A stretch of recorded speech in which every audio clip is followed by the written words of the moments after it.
Bajo el cielo de color naranja quemado en Oaxaca, el equipo arqueológico se quedó sin aliento frente a una fachada de piedra sencilla, sellada hace mucho tiempo y oculta entre las amplias terrazas de Monte Albán. Pero esto no era una simple descubierta. La entrada a la tumba no mostraba signos de haber sido abierta en siglos, susurrando con el viento como un guardián silencioso del pasado. Mientras el jefe de la expedición acariciaba cuidadosamente las capas de polvo y musgo, la atmósfera se volvió más densa. Una pesada expectación cayó sobre ellos. La historia parecía presionarlos, impregnada de una aura sagrada que permanecía en el aire quieto. La entrada a la tumba estaba grabada con antiguos símbolos zapotecas, desvanecidos pero todavía enigmáticos, como una advertencia a los vivos de lo que acecha en el silencio que hay más allá. Cuando levantaron la losa de piedra, la temperatura cambió perceptiblemente. El sol de mediodía se retiró detrás de nubes que comenzaban a formarse, proyectando una sombra que convirtió el sitio de la excavación en un crepúsculo frío. Una presencia intangible llenaba el aire, cargada y expectante. Los arqueólogos, aunque curtidos en muchas excavaciones, intercambiaron miradas de duda cuando empezaron a escuchar los primeros sonidos. No era viento ni animales, sino un canto suave, melodioso e incomprensible, que se deslizaba en olas por el estrecho espacio. La lengua era muy diferente a cualquier otra que hayan estudiado, un dialecto antiguo, perdido en el tiempo. La fuente, difícil de captar, parecía ser real, como si tirara de los límites de la razón. Algunos describieron la voz como a la vez triste y reverente, hauntingly hermosa pero profundamente inquietante, como si la propia tumba susurrara una oración. Dentro de la cámara, el equipo encontró un cuenco aún humeante con un incienso intenso. El humo fragante se eleva en espirales, como si tuviera vida propia, llenando el espacio con un aroma floral penetrante que resultaba a la vez embriagador y asfixiante. Aunque no se veía ninguna llama, el calor de las brasas se sentía con intensidad, un calor físico que chocaba inquietantemente con el aire fresco de la montaña afuera. Era como si el tiempo se hubiera doblado aquí adentro. El interior de la tumba desafiaba toda lógica, conservando restos de rituales que ya habían quedado en el pasado. La emoción del equipo competía con un miedo inexplicable, su frialdad científica se empezaba a desvanecer bajo el peso de una fuerza invisible, pero peligrosamente poderosa, que parecía cuidar la santidad de esta última oración. Cuando el suave canto surgió por primera vez en el silencio debajo de la tierra, todo el equipo de excavación se quedó congelado. La voz era frágil pero insistente, con un ritmo que parecía más sagrado que maligno. Aunque nadie movió los labios, el sonido brotó de las sombras como si la tumba misma hablara a través de un velo de siglos. Los miembros del equipo lo describieron después como una súplica etérea, una oración que no muere y que resuena a través del tiempo. Los escépticos decían que podía ser una ilusión óptica o un truco de corrientes de aire, pero la intensidad y claridad de aquel sonido convencieron a muchos de que estaban ante un fenómeno sobrenatural real. Una sensación de reverencia se mezclaba con un peso opresivo, como si aquel canto fuera un hechizo protector o una súplica desesperada dejada por los antiguos ocupantes. El aroma del incienso se convirtió en un hilo invisible que unía a todos los presentes con el antiguo rito. A diferencia de cualquier fragancia moderna, era al mismo tiempo embriagadora y alarmante, evocando recuerdos que nadie podía claimar como propios. Algunos miembros del equipo reportaron mareos repentinos, visión borrosa y oleadas de náuseas. Uno de los asistentes más jóvenes, un graduado en lingüística llamado Emilio, fue el más afectado. Horas después de abrir la cámara, Emilio empezó a murmurar frases en un idioma que nadie reconocía. Su tono transmitía urgencia y lamento, y sus ojos estaban empañados con una claridad que parecía de otro mundo. Sus colegas, asustados, lo vieron mientras su voz subía y bajaba en ese canto misterioso, convocando presencias invisibles. Su condición empeoró, entrelazando su esencia con la oración olvidada del antiguo ataúd. En un momento de profundo colapso, Emilio dibujó un símbolo en el suelo, un glifo que no se parecía a ninguno de los encontrados en archivos o códices zapotecos conocidos. Esta extraña variante vibraba con una energía inquietante bajo las lámparas de los arqueólogos. Los expertos más tarde la identificaron como relacionada con un script religioso secreto, posiblemente una forma reservada exclusivamente para ceremonias sagradas o rituales funerarios. Este hallazgo sugería que el ocupante de la tumba no era un noble común, sino un guardián del conocimiento espiritual, cuya presencia aún impregnaba la cámara sellada. El glifo se convirtió en una clave para descifrar el propósito de la tumba, o quizás una advertencia. La tensión psicológica en el equipo aumentaba a medida que reconocían que un poder ancestral seguía latiendo en esa cripta sagrada. La transformación de Emilio aterrorizó al equipo. Su actitud pasó de ser un académico entusiasta a convertirse en un recipiente atormentado por voces provenientes de la tumba. Sus palabras oscilaban entre cantos suaves y fragmentos de frases que era imposible entender. Los miembros más veteranos luchaban por mantener el control, viendo con impotencia cómo su colega entraba en un estado alterado, con los ojos oscuros y ausentes. Algunas semanas después, el hospital reportó que no respondía a ningún estímulo, alternando entre susurros febricosos y silencio. Los psiquiatras estaban desconcertados, ninguna enfermedad conocida encajaba con sus síntomas. En momentos privados, las sentidas solicitudes de Emilio sugerían que estaba atrapado entre dos mundos, la oración debe continuar.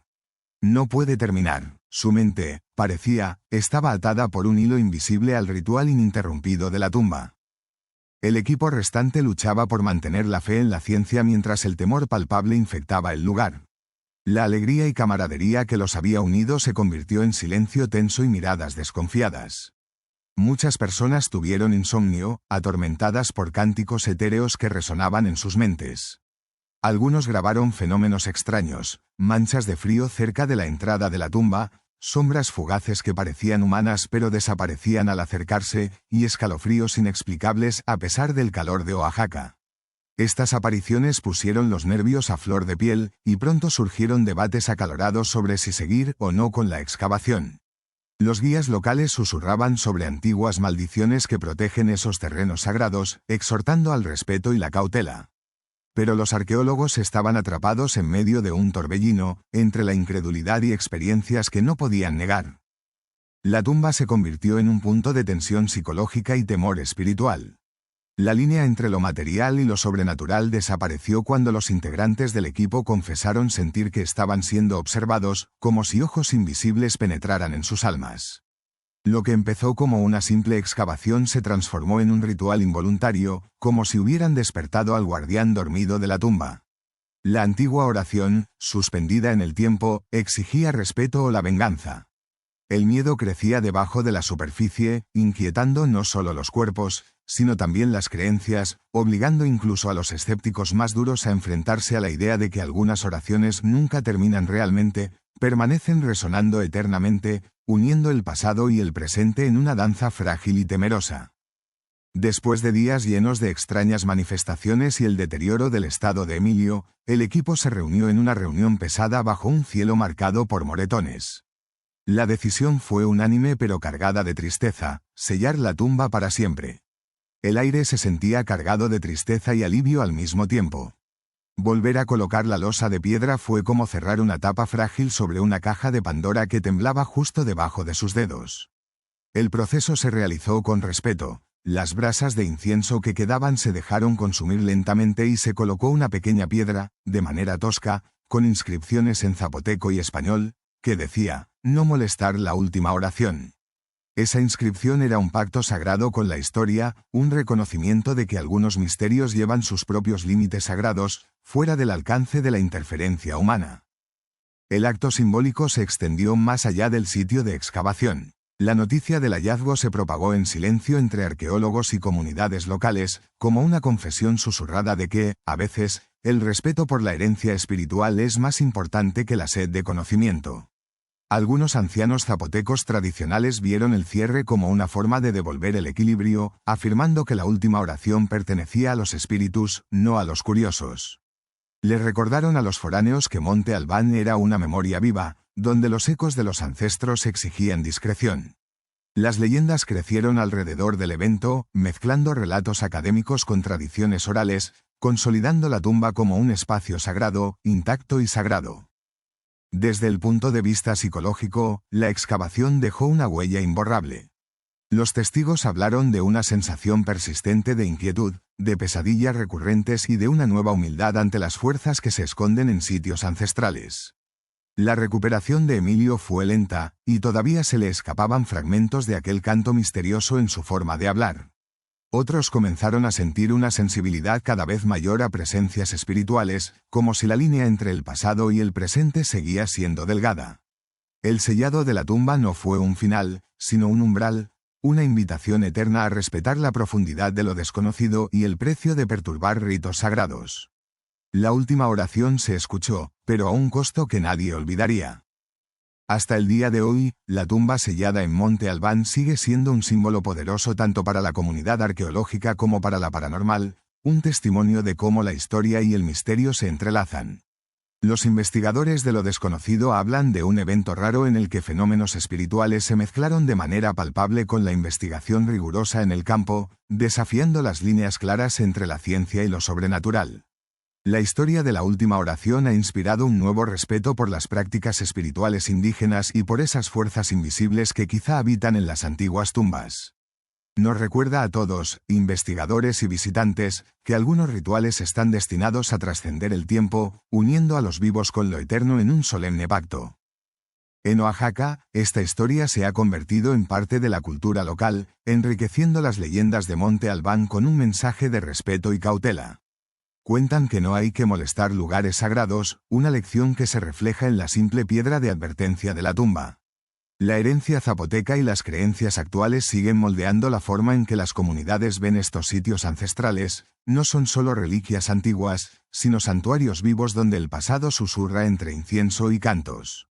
Este enfoque crea una especie de protección espiritual, donde la curiosidad se mezcla con la humildad, formando un puente entre el mundo moderno y la espiritualidad ancestral.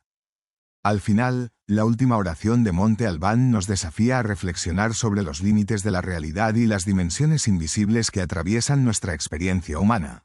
Nos invita a pensar en la carga emocional que conlleva el contacto con lo desconocido, el miedo, la fascinación y el respeto que despierta hallar una presencia espiritual que perdura en el tiempo. Este evento sigue siendo una pregunta inquietante. Cuando la historia susurra una oración que se niega a morir, ¿hasta qué punto debe la humanidad atreverse a escuchar o a intervenir? La respuesta permanece suspendida en ese canto eterno que aún resuena bajo las piedras, una invitación eterna a honrar lo que yace más allá del velo.